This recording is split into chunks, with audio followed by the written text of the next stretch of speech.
Alors, je crois que l'enjeu majeur, en fait, du sport, hein, parce que dès qu'on parle d'olympisme, on parle de l'excellence du sport, on parle du moment rare du sport, c'est d'abord la capacité qu'ont les valeurs de l'olympisme, qui sont des aspirations, des besoins, des repères identitaires, des normes, des idéaux, des croyances, sont des chemins que l'on tangente, que l'on n'atteint jamais, mais c'est d'abord la fraternité.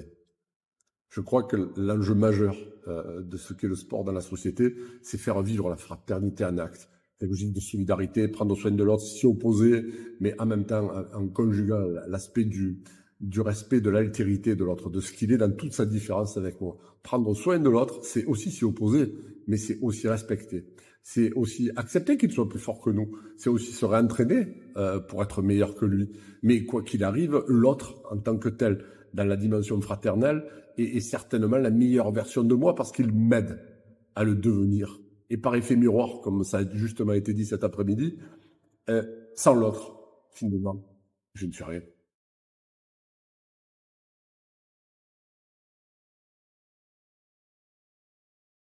Le schéma de haute performance, en fait, c'est être dans une compétition sportive pour espérer la gagner et tout faire pour en tant que tel.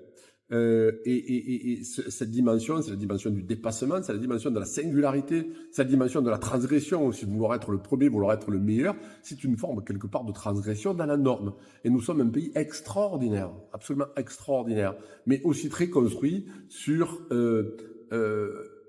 des principes égalitaires, alors qu'on devrait peut-être davantage être construit sur des principes équitables. Et puis, un gamin, comme j'aime à le dire très souvent, qui rêve d'être champion olympique, s'entend très souvent dire « arrête de rêver, va à l'école ». Non, non, l'enjeu, c'est ton rêve, super, mais par quoi tu commences et fais-le bien. Et donc, en fait, on se rend très vite compte que notre État qui nous protège, qui est providentiel, hein, l'État-providence, c'est pas neuf, ben, finalement, peut-être, nous assigne aussi, par nos normes éducatives et autres, qui sont des valeurs que je défendrai toujours, soyons clairs, mais nous assigne aussi à un état comment dirais-je, de peut-être moins accepter les singularités de ceux qui essaient de construire notre univers, donc par la transcendance et l'excellence à son paroxysme.